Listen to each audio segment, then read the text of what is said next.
من الشیطان الرجیم بسم اللہ الرحمن الرحیم قال اللہ تبارک و تعالی فماذا بعد الحق الا الضلال۔ حضرات علماء کرام، محترم بزرگوں، نوجوان بھائیوں، پیارے بچوں، پردہ نشین ماں اور بہنوں،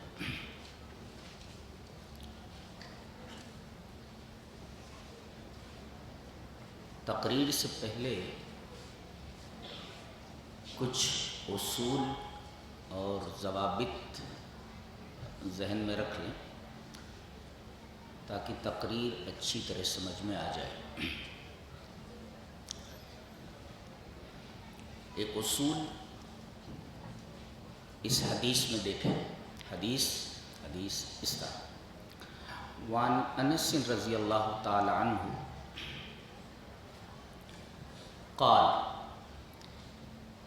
مر رسول اللہ صلی اللہ علیہ وسلم یا ان رسول اللہ صلی اللہ علیہ وسلم مر بقوم یلقحون فقال لو لم تفعلوا لصلح، قال فخرج شیسا فمر بهم فقال ما لنخلكم، قالوا قلت كذا وكذا، قال انتم اعلم بامر دنیاکم، رواہ مسلم فی کتاب الفضائل۔ حضرت امام مسلم رحمہ اللہ اس حدیث کو ایسی ہی مسلم کتاب الفضائل میں لائے۔ حضرت انس فرماتے ہیں کہ رسول اللہ صلی اللہ علیہ وسلم ایک دفعہ کچھ صحابہ کرام کے پاس سے گزرے جو تلقیح کر رہے تھے۔ تلقیح یعنی نر کھجور کے گابھے کو لے کر مادہ کھجور کے خوشے میں ڈال دیتے تھے، اور جب یہ پھٹتا تھا تو فصل بہت اچھی آتی تھی۔ اس کو انگلش میں پولینیشن کہتے ہیں، اور بایولوجی کی اصطلاح میں اردو میں اس کو عمل زیرگی کہتے ہیں۔ زیرہ ڈالنا، زیرہ، عمل زیرگی، کالڈ ان انگلش پولینیشن اور ویکسینیشن، کوئی بھی کہہ سکتے ہیں۔ تو وہ کرتے تھے، نر کھجور کے گابھے کو مادہ کھجور کے خوشے میں ڈال دینا، اس کو تلقیح کہتے ہیں۔ نبی کریم صلی اللہ علیہ وسلم نے دیکھا، کہا کہ یہ سب کیا ہے؟ لو لم تفعلوا لصلح، اگر نہ کرو تب بھی اچھا ہے۔ اب انہوں نے نبی کے کہنے کی وجہ سے تلقیح نہیں کی، پوری فصل تباہ ہو گئی۔ راوی کہتے ہیں فخرج شیسا، شیس اے لم یتم نضجہ، کھجور پکی نہیں، سب کی سب ردی اور بیکار ہو گئی۔ نبی کریم صلی اللہ علیہ وسلم ایک دفعہ ان کے پاس سے گزرے تو آپ نے ان سے پوچھا ما لنخلکم، تمہاری کھجور کے اس فصل کا کیا ہوا؟ انہوں نے کہا کہ اللہ کے رسول قلت کذا و کذا، آپ نے ایسا ایسا کہا کہ ہم نے وہ پولینیشن کیا ہی نہیں، لہذا پوری فصل تباہ ہو گئی۔ نبی کریم صلی اللہ علیہ وسلم نے فرمایا انتم اعلم بامر دنیاکم، تم اپنی دنیا کا معاملہ مجھ سے زیادہ جانتے ہو۔ ایک اصول معلوم ہوا کہ نبی کریم صلی اللہ علیہ وسلم کی دو حیثیتیں ہیں۔ ایک حیثیت ہے شان نبوت اور رسالت۔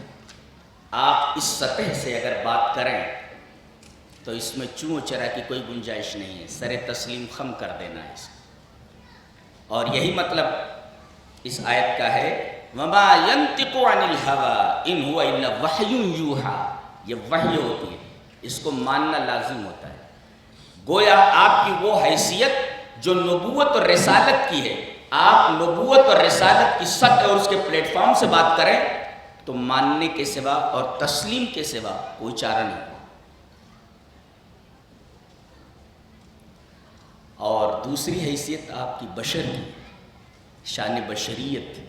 آپ نے فرمایا اللہ تبارک و تعالیٰ نے آپ کی زبان مبارک سے کہلوایا، اور حدیث بھی ہے قل انما انا بشر مثلکم، آپ بشریت کی سطح سے بات کریں تو امت کو اجازت ہے، اختیار ہے، چاہے اس کو مانے یا نہ مانے۔ حضرت بریرہ اور مغیث کا واقعہ اس بات کی دلیل ہے، اور یہ حدیث تلقیح اس بات کی بین دلیل ہے۔ آپ نے فرمایا تم اپنی دنیا کا معاملہ مجھ سے زیادہ جانتے ہو۔ ایک اصول نکلا کہ آپ کی دو حیثیت ہے، اگر آپ شان نبوت سے بات کرتے ہیں تو ماننا لازم، اور اگر آپ شان بشریت سے بات کرتے ہیں تو امت کو اختیار ہے۔ پہلی چیز ہذا امر۔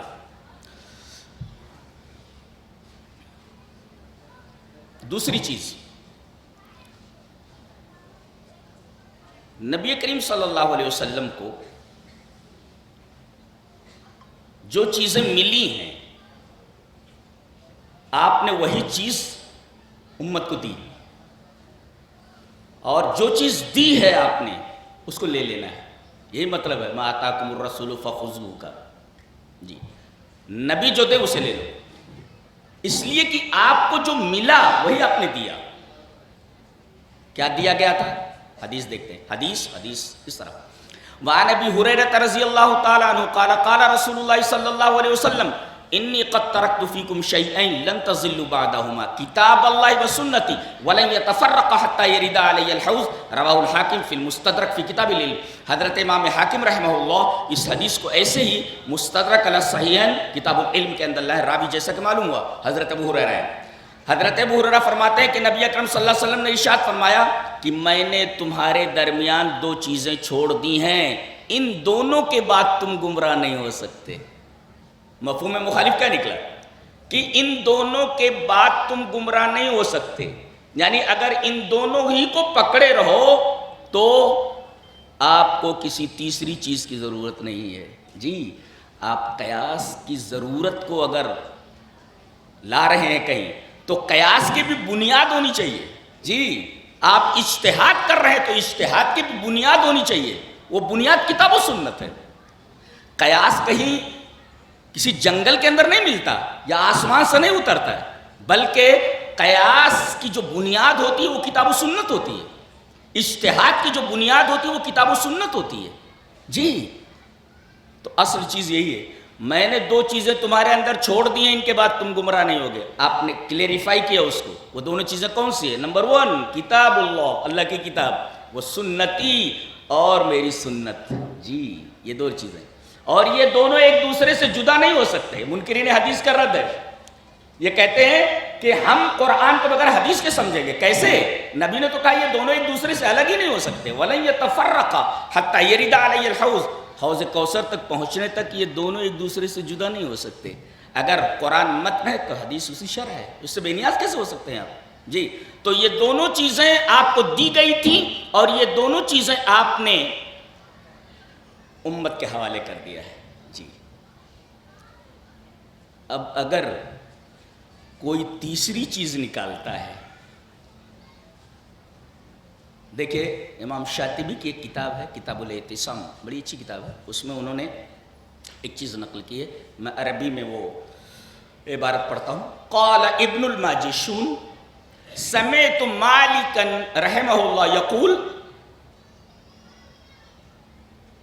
من ابتدع فی الاسلام بدعتا یراہا حسنتا زعم ان محمدا صلی اللہ علیہ وسلم خان الرسالہ لأن اللہ تعالی یقول اليوم اکملت لکم دینکم فما لم یکن یومئذ دینا فلا یکون اليوم دینا۔ کتاب الاعتصام شاطبی لکھتے ہیں کہ ابن ماجشون کہتے ہیں کہ میں نے امام دار الہجرہ حضرت امام مالک رحمہ اللہ کو یہ فرماتے سنا، آپ کہہ رہے تھے کہ جس آدمی نے اسلام میں کوئی بدعت ایجاد کی، نکالا، من ابتدع فی الاسلام بدعتا، خود نکالتا ہے، اور یراہا حسنتا، اور جو بدعت اس نے نکالی اس کو نیکی سمجھتا ہے۔ آج بدعتیں جو نکالے ہوئے لوگ اور اس پر عمل پیرا ہیں، ایسے ہی تھوڑی عمل پیرا ہیں، ان کا عقیدہ یہ ہے کہ یہ جو بدعت ہے یہ عین نیکی ہے۔ یہاں کہا گیا آدمی بدعت ایجاد کرتا ہے اور اس کو نیکی سمجھتا ہے، یرا حسنتن، اگر ایسا کرتا ہے بدعت ایجاد کی، نکالا بدعت کو، اور یہ سمجھتا ہے کہ یہ نیکی ہے، کتنا زبردست آگے ریمارک ہے، کہتے ہیں جو آدمی ایسا کرے تو سمجھو زعما، وہ یہ سمجھتا ہے کہ ان محمد صلی اللہ علیہ وسلم خان الرسالہ، کہ رسول اللہ صلی اللہ علیہ وسلم نے اللہ کے دیے ہوئے پیغام کے اندر خیانت کی ہے، کہ جو آپ کو دیا گیا وہ آپ نے دیا نہیں جی، اسی وجہ سے میں نے پہلے وہ حدیث پڑھ دی ہے کتاب اللہ و سنتی والی، کہ دو چیزیں آپ کو دی گئی، یہ آدمی بدعت نکالتا ہے اور سمجھتا یہ ہے کہ یہ نیکی ہے۔ اگر کوئی آدمی ایسا کرتا ہے تو وہ یہ سمجھتا ہے کہ رسول اللہ صلی اللہ علیہ وسلم نے رسالت کے معاملے میں خیانت کی ہے معاذ اللہ، اور دلیل دیتے ہیں وہ لِأَنَّ اللہ تعالیٰ یقول، اس لیے کہ اللہ تبارک و تعالیٰ فرماتا ہے الْيَوْمَ أَكْمَلْتُ لَكُمْ، اکمال کس کو بولتے ہیں؟ اکمال کس کو بولتے ہیں؟ کسی برتن کو کسی چیز سے بھر دیا جائے، جیسے یہ ایک برتن ہے، ظرف ہے، مظروف کیا ہے؟ پانی، اب اتنا بھر دیا جائے کہ ایک بوند باہر نہ نکلے، اور اگر آپ ایک بوند بھی ڈالیں تو باہر نکل جائے، اگر ٹھہر جائے تو پورا بھرا نہیں ہے، اور اگر ایک بوند نکل جائے تو کامل نہیں ہے۔ اس کا مطلب یہ ہوا کہ نہ آپ بڑھا سکتے ہیں نہ گھٹا سکتے ہیں۔ ایک بوند پانی اگر آپ نے ڈال دیا اور باہر نکل گیا، اس کا مطلب اس میں جگہ نہیں ہے ایک بوند کی، اور اگر ایک بوند ڈالنے کے بعد اس میں رک گیا، اس کا مطلب جگہ تھی۔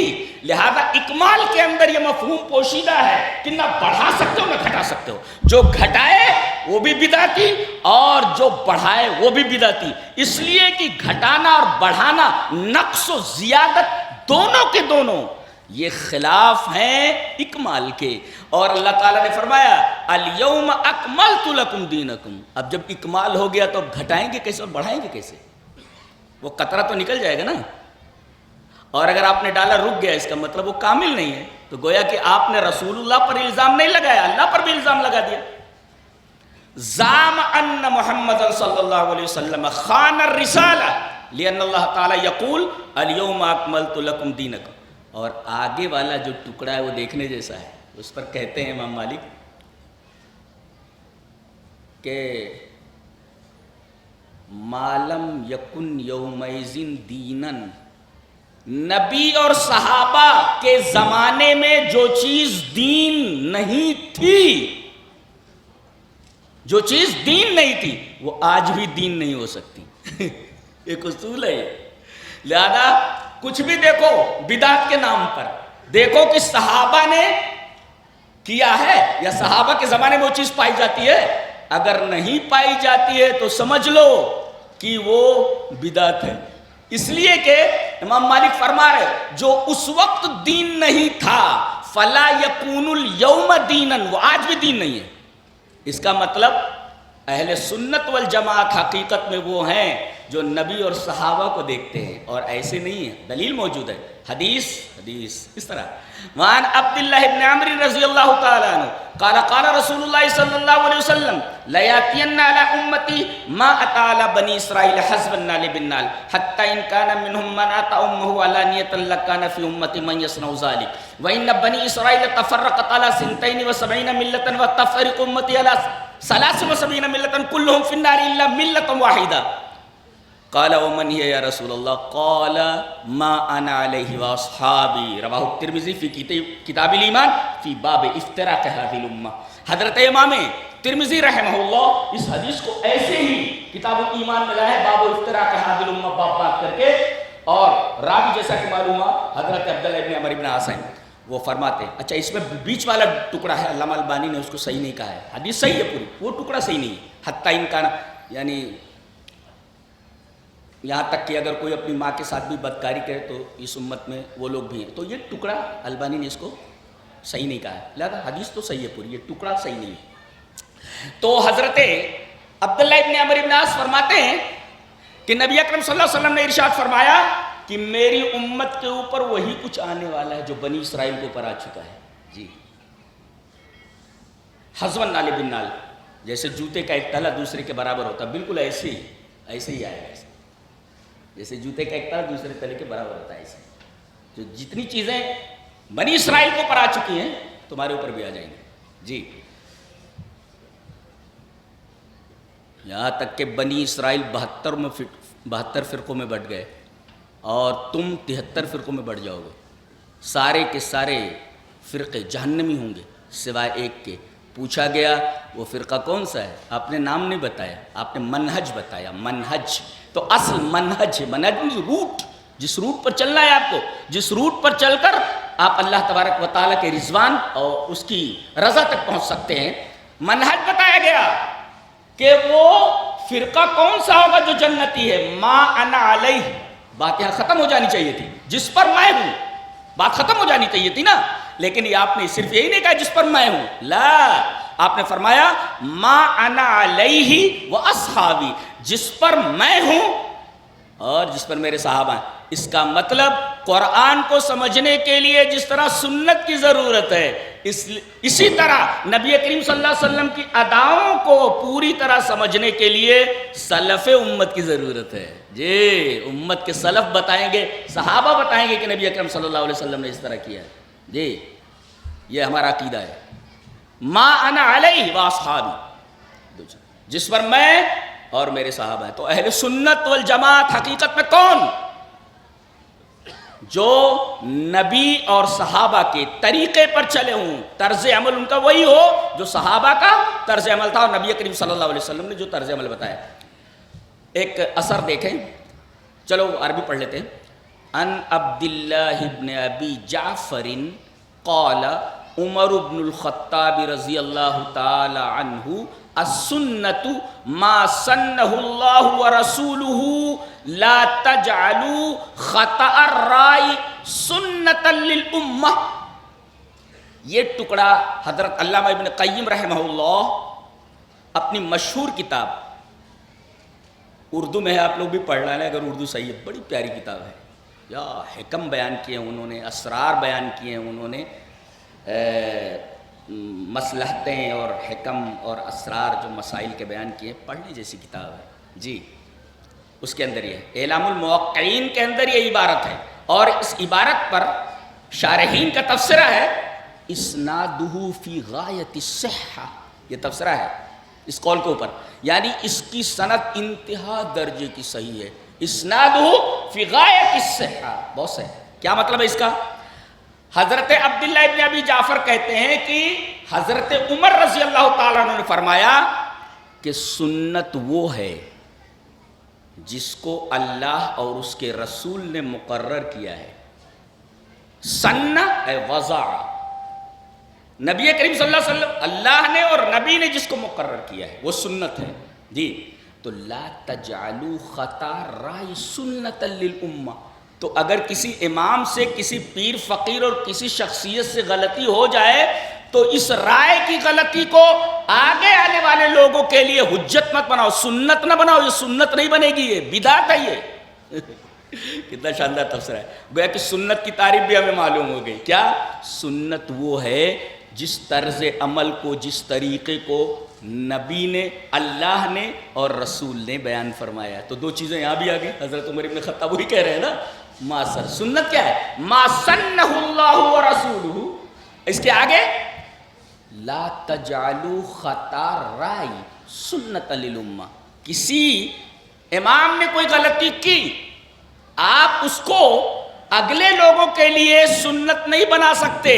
اگر جان بوجھ کر کے ایسا کر رہے ہیں آپ، تو در حقیقت اس آدمی کو جس نے رائے کی غلطی کی ہے اور آپ اس کو من وعن وحی الہی سمجھ رہے ہیں، تو گویا کہ آپ نے اس آدمی کو رب بنا لیا.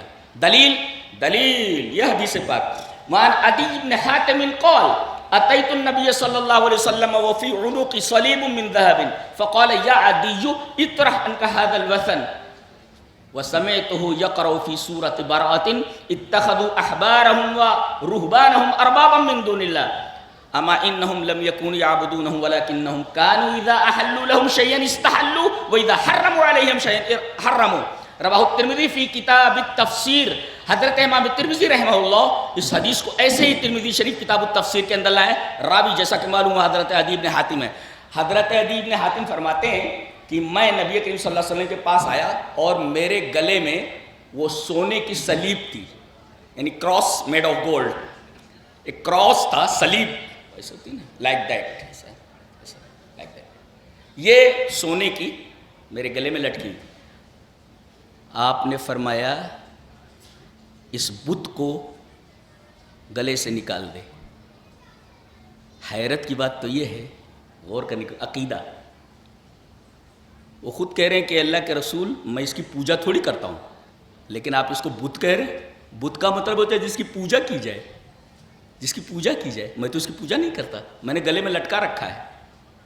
جانتے ہیں مسئلہ یہ نہیں ہے کہ یہ جو آپ نے دھاگا باندھ رکھا ہے فلاں بابا کا, یہ دھاگا, بحث دھاگے سے نہیں ہے. یہ حدیث بتا رہی ہے کہ بحث اس دھاگے سے نہیں ہے, بحث اس عقیدے سے ہے جو عقیدہ اس دھاگے کے ساتھ جڑا ہوا ہے کہ یہ آپ نے پہن لیا تو اب بابا کا سایہ آپ کے اوپر ہے. بحث اس دھاگے سے نہیں ہے, بحث اس دھاگے سے جڑے ہوئے عقیدے کے ساتھ ہے. بحث سونے کی سلیب سے نہیں ہے. کہاں پوچھ رہے تھے اس کو؟ بحث سونے کی اس سلیب کے پیچھے جو عقیدہ موجود ہے, اس عقیدے کی اہمیت ہے, اس عقیدے کو پیش نظر رکھا جائے. دیکھ رہے ہیں آپ شرک کی باریکیاں. نبی نہیں سمجھے گا تو کون سمجھے گا؟ اللہ اکبر. آپ اسے وثن کہہ رہے ہیں, بت ہے یہ, نکال دے, بت ہے یہ.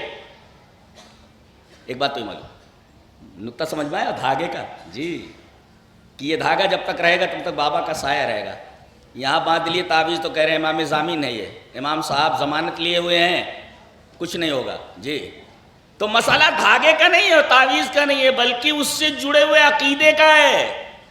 عقیدہ خراب ہے. اور حضرت عدی فرما رہے ہیں میں نے آپ کو سورہ برأت کی, سورہ توبہ کی وہ آیت پڑھتے ہوئے سنا, اتخذوا احبارهم ورهبانهم اربابا من دون اللہ. ان لوگوں نے اللہ کو چھوڑ کر ایسے لوگوں کو رب بنا لیا ہے. کن کو؟ جو ان کے صوفیاء ہیں, جو ان کے علماء ہیں.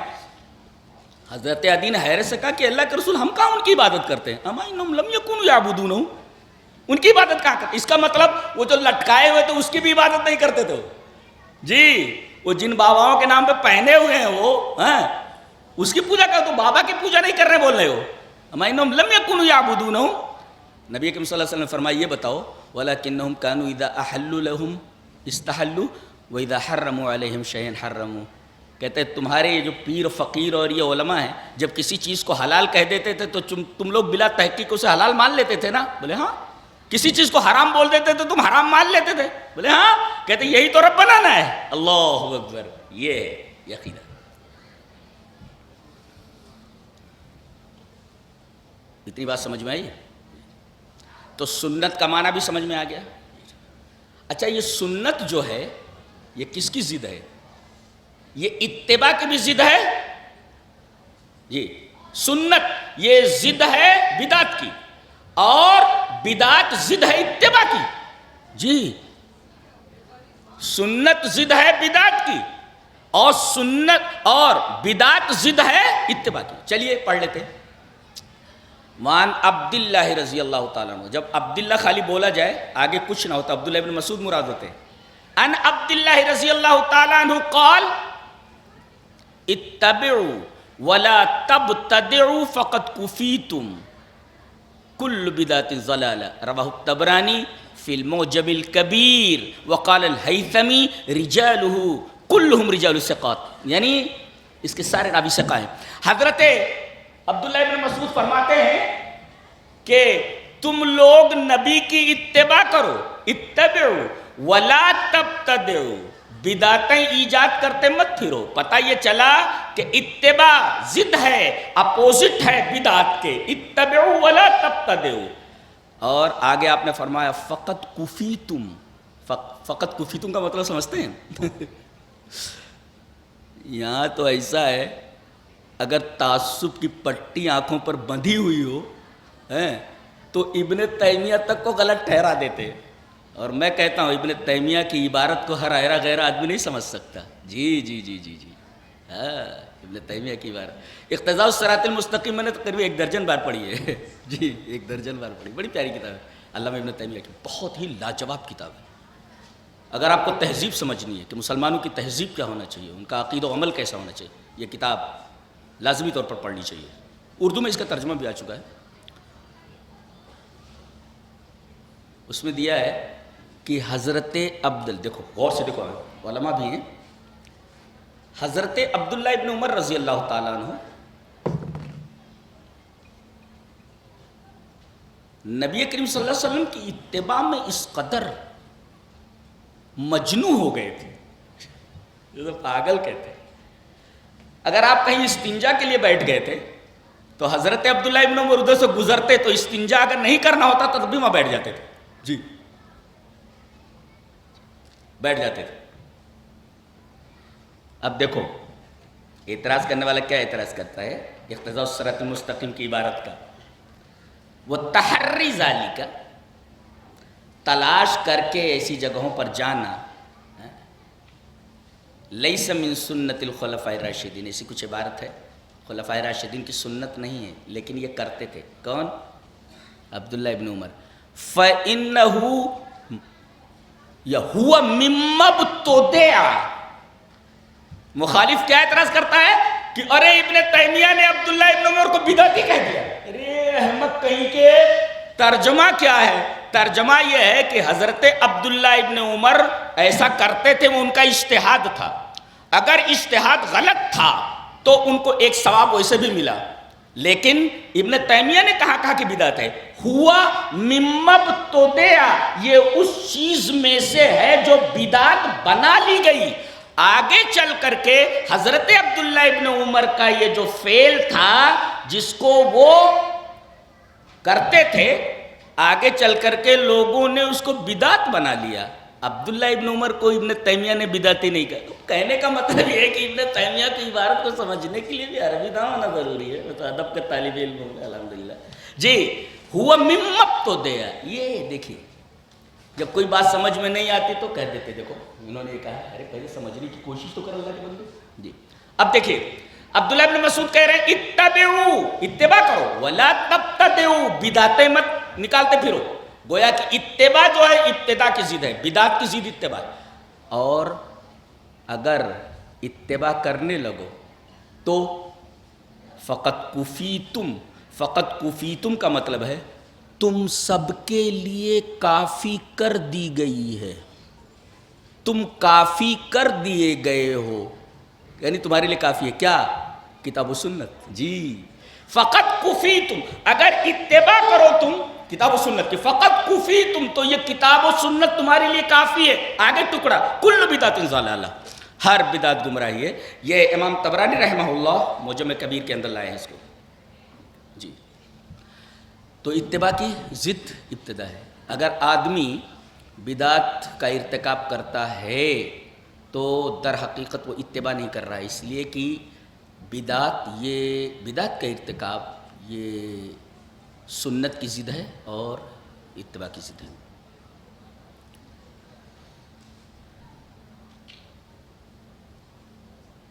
چلیے کچھ اور باتیں, پھر سب سے اہم پوائنٹ آخر میں. ہم لوگ کسی کے پیچھے نماز پڑھ لیتے ہیں. اس سلسلے میں میرا ایک محاکمہ آخر میں انشاءاللہ دلائل کی روشنی جو اہم ہے, اس تقریر کا جو خلاصہ مبحث ہے وہ ہم آخر میں پیش کریں گے انشاءاللہ. تو بہت سارے اصول آپ کے سامنے آئے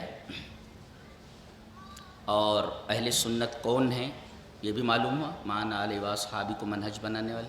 سنت کیا ہے یہ بھی معلوم ہوا, جسے اللہ اور اس کے رسول نے مشروع کیا ہو. اور بدعت یہ سنت کی ضد ہے اور اسی طریقے سے اتباع کی ضد ہے. بدعت کسی بھی گناہ سے زیادہ ابلیس کو محبوب ہے. جی شرح السنہ للبغوی میں امام بغوی نے سفیان ثوری کا قول نقل کیا ہے, چلو پڑھ لیتے ہیں وہ قول ہی. قال سفیان الثوری البدعۃ احب الی ابلیس من المعصیۃ المعصیۃ یتاب منہا والبدعۃ لا یتاب منہا. سفیان ثوری یہ کہہ رہے ہیں کہ ابلیس لعین کے نزدیک بدعت گناہ سے بھی زیادہ محبوب ہے. آدمی چوری کر لے، بدکاری کر لے، زنا کر لے، کچھ بھی کر لے، اس سے زیادہ محبوب اسے بدعت. کیوں؟ کہہ رہے ہیں کہ المعصیۃ یتاب منہا، آدمی گناہ سے توبہ کر لیتا ہے مگر بدعت سے توبہ کی توفیق نہیں ہوتی الا ماشاء اللہ. کیوں؟ توبہ کیوں کرے گا؟ گناہ کو گناہ سمجھ رہا ہے تب نہ توبہ کر رہا ہے کہ مجھ سے گناہ ہوگا. بدعت کو تو نیکی سمجھ رہا ہے نا، تو اس سے توبہ کیسے کرے گا؟ اللہ والبدعۃ لا یتاب منہا، بدعت سے توبہ نہیں کرتا. تو خطرناک کون سی چیز ہوئی؟ خطرناک بدعت ہے معصیت سے زیادہ. گویا کہ البدعۃ اخبث من المعصیہ، زیادہ خبیث. اور اسی وجہ سے اس کی دلیل موجود ہے. چلیے وہ حدیث دیکھ لیتے ہیں. حدیث اس طرح وعن انس بن مالک رضی اللہ تعالیٰ عنہ قال قال رسول اللہ صلی اللہ علیہ وسلم ان اللہ قد حجب التوبۃ عن صاحب کل بدعۃ رواہ الطبرانی فی المعجم الاوسط. سند صحیح ہے اس کی. حضرت امام طبرانی رحمہ اللہ اس معجم الاوسط کے اندر لائے. راوی جیسا کہ معلوم حضرت انس بن مالک ہیں. حضرت انس بن مالک فرماتے ہیں کہ نبی اکرم صلی اللہ علیہ وسلم نے ارشاد فرمایا کہ اللہ تعالی نے بدعتی سے توبہ کو چھپا لیا ہے. اب کوئی چیز ہے تو چھپا لو ایسے، تو چھپی ہوئی چیز کو آدمی ڈھونڈتا پھرتا کدھر ہے، بولے کدھر ہے، جو چھپی ہوئی ہے نا وہ ڈھونڈتا پھرتا کدھر ہے. تو اللہ تعالیٰ نے توبہ کو چھپا لیا ہے، اسے دکھتی نہیں، اس لیے چھپی ہوئی چیز دکھتی نہیں ہے اس کو. اب جب دکھتی نہیں تو وہاں تک پہنچے گا کیسے؟ اللہ تعالیٰ نے توبہ کو چھپا لیا ہے. کس سے؟ ان صاحب کل بدعت، ہر بدعتی سے، الا ماشاء اللہ، اللہ جس کو توفیق دے دے بدعت سے ریٹرن کی، بدعت سے کم بیک ہونے کی. جی کتنی خطرناک شے ہے، کتنی خطرناک شے ہے. اور اس سے خطرناک شے ایک اور بھی ہے. چلیے حسان ابن عطیہ، میرا خیال ہے کہ یہ جلیل القدر تابعی ہیں اور محاربی ہیں. یہ حسان ابن عطیہ المحاربی وہ ہیں، تابعی ہیں، جلیل القدر تابعی. چلو پڑھ لیتے ہیں. یہ امام دارمی رحمہ اللہ صحیح سند کے ساتھ دارمی شریف کتاب العلم کے اندر لائے ہیں. الفاظ یہ ہیں ان حسان قال مبتدع قوم بدعتا فی دینہم الا نزع اللہ من سنتہم مثلها ثم لا یعیدها الیہم، اور علیہم دونوں ہے، الیہم الی یوم القیامہ. رواہ الدارمی فی کتاب العلم، اسنادہ صحیح. حضرت حسان ابن عطیہ کو محاربی یہ کہتے ہیں کہ جس آدمی نے کوئی بدعت ایجاد کی تو اللہ اس کی سزا کیا دیتا ہے؟ جتنی بدعت ایجاد کی ہے اتنی ہی سنت اس کی زندگی سے نکال لیتا ہے. پوری زندگی بدعت پہ گزارو، پوری سنتیں نکال لیتا ہے. اور اگر تم مڑے نہیں تو پھر قیامت تک یہ سنت نہیں لوٹائی جائے گی. ثم لا یعیدها الیہم الی یوم القیامہ. اتنی خطرناک چیز ہے. گویا کہ ایک بات یہ معلوم ہو کہ بدعت سنت کا عین اپوزٹ ہے، اور آدمی جتنی بدعتیں کرے گا سنتیں اس کی زندگی سے اتنی ہی زیادہ نکال لی جائیں گی. لہذا بدعتی یہ نہ سمجھے کہ اچھی گزر رہی ہے، بڑی بری گزر رہی ہے تیری. بہت خطرناک معاملہ ہے تیرا، بہت خطرناک معاملہ ہے.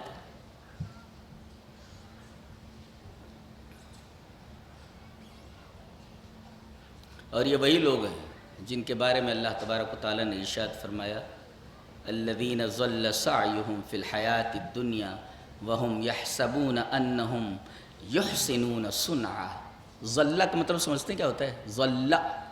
ضل ہم لوگ کہتے ہیں گمراہ ہو گیا. نہیں، گمراہ ٹھیک ہے وہ، لیکن اس کا اچھا سا ترجمہ کیجئے. وہ نہیں بھٹک گئے، ان کی دوڑ دھوپ بھٹک گئی. کیا تعبیر، وہ ذلہ کا فاعل ہے. وہ الذین ضل سعیہم، ضل فعل ہے اور سعی مضاف مضاف الیہ مل کر کے اس کا فاعل ہے ضل کا. یہ نہیں بھٹکے، ان کی کوشش بھٹک گئی ہے. کوشش بھٹک گئی ہے بولے تو آدمی کوئی کام کر رہا ہے، دوڑ دھوپ کر رہا ہے، دوڑ یہ مل جائے یہ مل جائے. اللہ فرما رہا ہے یہ جو دوڑ دھوپ تیری جاری ہے، یہ دوڑ دھوپ بھٹک گئی ہے تیری. جانا تھا جنت کے راستے پر، جنت کے راستے پر، جہنم کے راستے پر جانا تھا. تروپتی پہنچ گیا ہے تو چنئی، معاملہ بڑا الٹا ہو گیا ہے.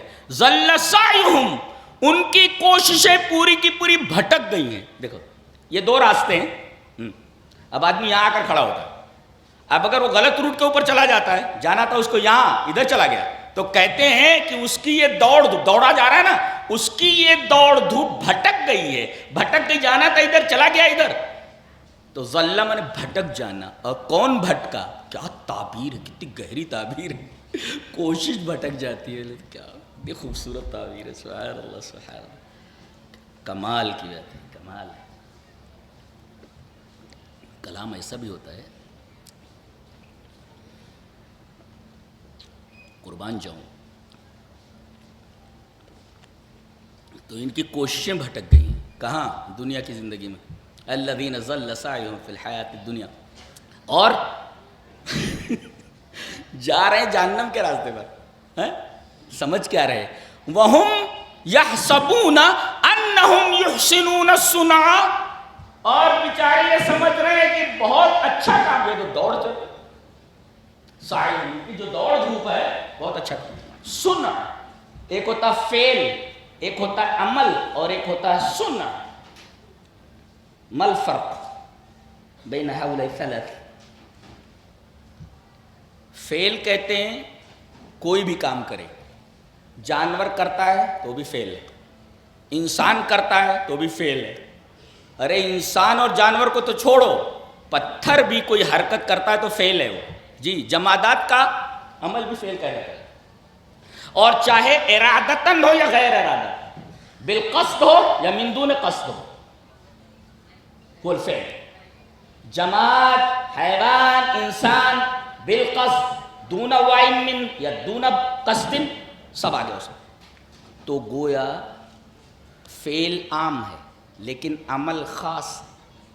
عمل خاص ہے، یعنی العمل اخص من الفعل.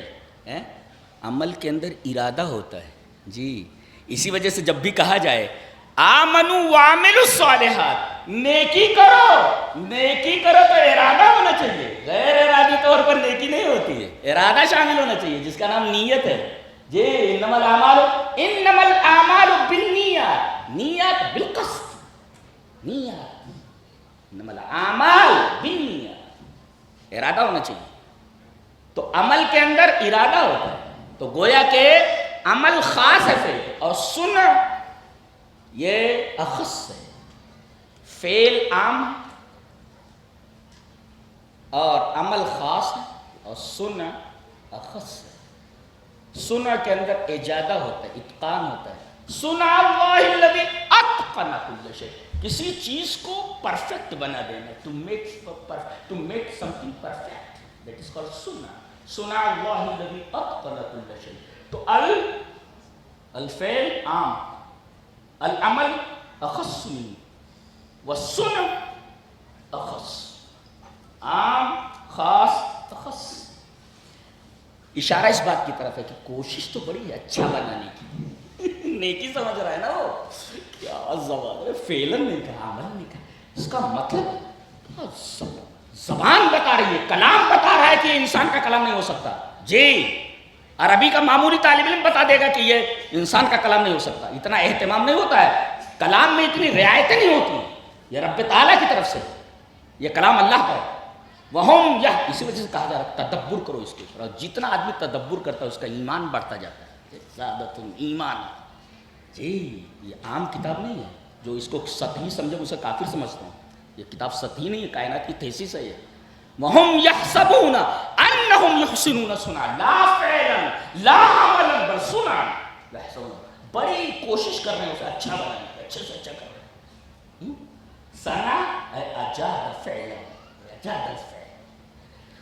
تو اچھے سے اچھا کرنے کی کوشش کر لے، لیکن ہے برا ہو، زندگی بھر بھٹک گئی ہے ان کی کوشش، دوسرے روٹ کے اوپر جا رہی ہے اور یہ سمجھ رہے ہیں کہ ہم جو کام کر رہے ہیں اچھا سے اچھا کرنے کی کوشش کر لے کے ہے برا.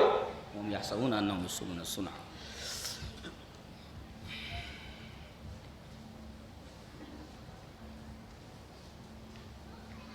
اب سوال پیدا ہوتا ہے، جیسے کچھ بھائی لوگ کہتے ہیں کہ بھئی اگر اہل حدیث نہیں ہے تو اس کے پیچھے پڑھ لینے سے کیا فرق پڑتا ہے؟ پڑھ لیتے. نکتہ، کسی غیر اہل حدیث کے پیچھے نماز پڑھنے نہ پڑھنے کے جواز اور عدم جواز کا، جائز ہونے یا ناجائز ہونے کا تعلق ڈائریکٹ عقیدے سے ہے. جی عقیدے سے ہے. اور صحابہ تو عمل کے اندر بھی اگر دیکھ لیتے تھے کہ اگر گڑبڑی ہے تو مسجد چھوڑ دیتے تھے، مسجد سے نکل جاتے تھے. میں تو عقیدے کی بات کر رہا ہوں. چلیے دیکھ لیتے ہیں کہ عمل خالی دیکھا سنت کے خلاف تو نکل گئے. چلیے وہ حدیث پڑھ لیتے ہیں. ان مجاہد قال كنت مع ابن عمر فصوب رجل في الظهر او العصر قال اخرج بنا فإن هذه بدعة رواه ابو داود في کتاب الصلاة وقال الالباني هذا حدیث حسن. یہ اثر یہ حسن ہے. حضرت مجاہد کہتے ہیں کہ میں عبداللہ ابن عمر کے ساتھ تھا. ایک مسجد میں پہنچے، اذان ہو گئی تھی، اب وہ جماعت کھڑی ہونے والی تھی تو آدمی نے تصویب کی. تصویب پہ کئی مطلب بتائے ہیں شارحین حدیث نے. ایک مطلب یہ سمجھ میں آ رہا ہے کہ وہ کہہ رہے ہیں الصلاۃ الصلاۃ، یا یہ کہہ رہا ہے قد قامت الصلاۃ قد قامت الصلاۃ، ایسا کچھ کہہ رہا ہے الصلاۃ الصلاۃ. اتنا ہی تو کہہ رہا ہے وہ کہ بھئی ادھر ادھر لوگ ہیں، اب جماعت کھڑی ہونے والی ہے، الصلاۃ الصلاۃ، نماز نماز.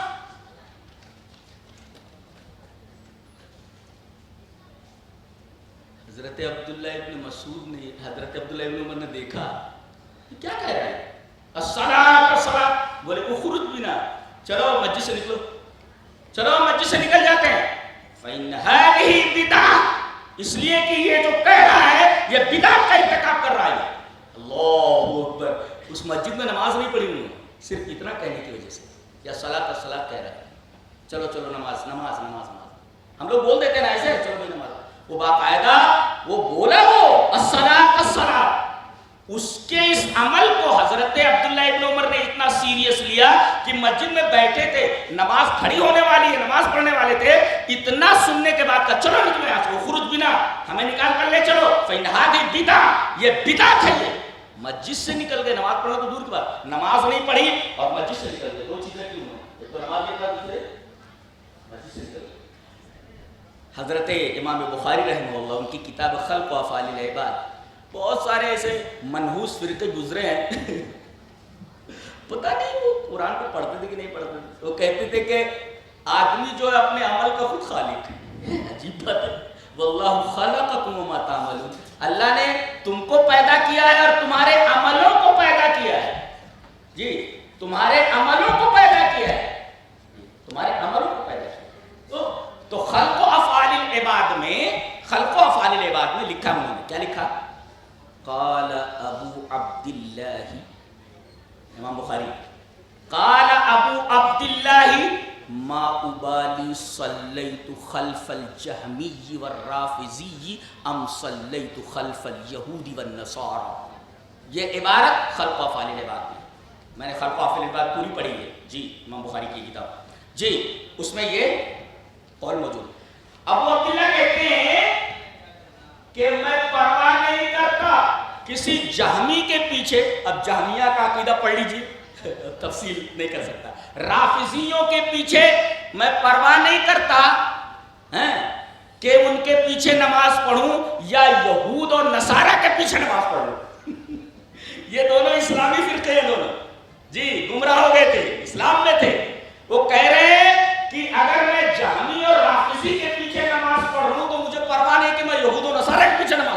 یہ خلق و افعال العباد میں. اچھا ایک کتاب ہے اسماعیل الاصبہانی کی الحجہ فی بیان المحجہ، اس کے اندر انہوں نے لکھا ہے، محدثین کا عقیدہ لکھا ہے، وَأَصْحَابُ الْحَدِيثِ لَا يَرَوْنَ الصَّلَاةَ خَلْفَ أَهْلِ الْبِدَعِ لِأَلَّا يَرَاهُ الْعَامَّةُ فَيَفْسُدُونَ بِذَلِكَ. الحجہ فی بیان المحجہ للاسماعیل الاصبہانی کہ اہل حدیث، اصحاب الحدیث، محدثین لا يرون الصلاة، لا يرون مطلب قائل نہیں، جی لا يرون کا ترجمہ کیا کریں گے؟ قائل نہیں، ان کی رائے نہیں تھی. لا يرون الصلاة، وہ نماز کے قائل نہیں تھے، خلف اہل البدع، بدعتیوں کے پیچھے نماز پڑھنے کے قائل نہیں تھے. کیوں؟ مجھے بتا رہے ہیں کہ اگر آپ پڑھنے لگو گے لِأَلَّا يَرَاهُ الْعَامَّةُ، اگر عام لوگ دیکھ لیں گے اس کے پیچھے آپ نماز پڑھیں، فَيَفْسُدُونَ بِذَلِكَ، ان کا عقیدہ اور عمل خراب ہو جائے گا. علت بتائیے کہ کیوں نہیں پڑھنا چاہیے. جی اور وہ حدیث صحیح ہے، امام آجوری کتاب الشریعہ کے اندر لائے، اور اس کی تخریج مشکات المصابیح کی جو علامہ البانی نے کی ہے، اس کے اندر یہ روایت اس کو حسن کہا ہے. کون سی؟ پہلے میں سمجھتا تھا ضعیف ہے، لیکن اس کو انہوں نے حسن کہا علامہ البانی نے. کیا؟ ان عائشہ رضی اللہ تعالی عنہا قالت قال رسول اللہ صلی اللہ علیہ وسلم من وقر صاحب بدعۃ فقد اعان علی هدم الاسلام.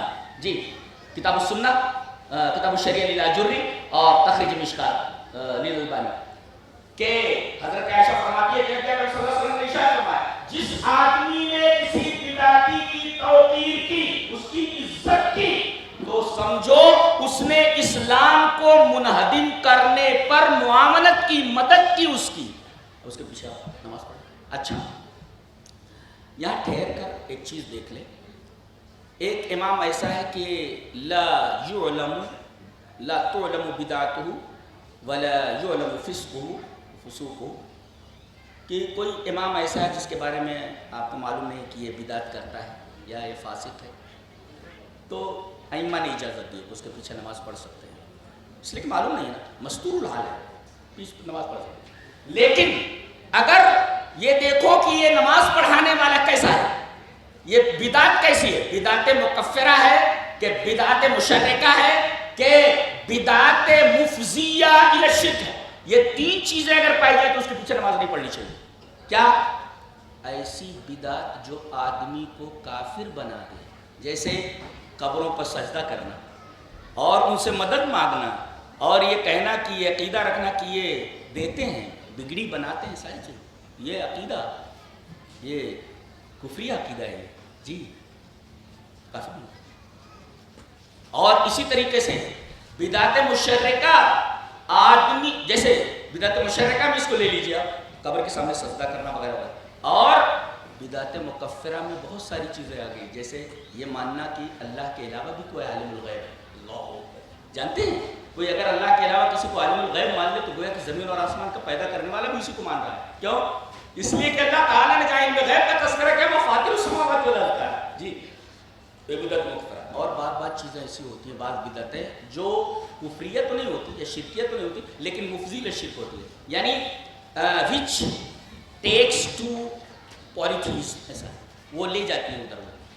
بعض بدعت ایسی ہوتی ہے ادھر تک لے جاتی ہیں، بدعت نہیں وہ شرک نہیں ہوتا لیکن شرک تک مفضی ہوتی ہے. جیسے ابھی یہ میں نے بتایا، جیسے تعویذ باندھنا وغیرہ وغیرہ، یہ جیسے یہ کسی کو رب بنا لینا، جیسے حدیث آ گئی، حدیث صحیح ہے بالکل سب سمجھ رہا ہے، لیکن اس وجہ سے نہیں مان رہا ہے کہ اس کے امام کے یا جس کو فالو کرتا ہے اس کے قول یا اس کی رائے کے خلاف ہے، لہذا صحیح حدیث کو چھوڑ دیتا ہے. تو بظاہر یہ تو شرک نہیں ہے، لیکن چونکہ یہ آدمی کو شرک تک پہنچا دینے والا ایک عمل ہے، لہذا یہ تینوں چیزیں اگر پائی جائیں کہ ایسی بدعت جو لگے کہ آدمی کو کافر بنا دیتی ہے، ایسی بدعت لگے کہ وہ آدمی کو مشرک بنا دیتی ہے، یا ایسی بدعت جو آدمی کو کفر اور شرک تک پہنچانے والی ہو، ایسی بدعتیں اگر پائی جائے کسی آدمی کے اندر تو اس آدمی کے پیچھے نماز نہیں پڑھنی چاہیے. بالکل یہ کلیئر ہے، بالکل کلیئر ہے. اور محدثین بھی تو ابھی میں نے قول بھی پیش کیا، جی امام بخاری رحمۃ اللہ علیہ کا، تمام اصحاب الحدیث کا، تو احتراز کرنا چاہیے، اس لیے کہ اسلام جو ہوتا ہے نا ایک ہے، حق ایک ہوتا ہے، حق ایک ہوتا ہے. چلیے وہ حدیث بھی پڑھ لیتے پھر بات کو ختم کرتے ہیں. حدیث اس طرح وان جابر بن عبد اللہ رضی اللہ تعالیٰ عنہ قال كنا عند النبي صلی اللہ علیہ وسلم فخط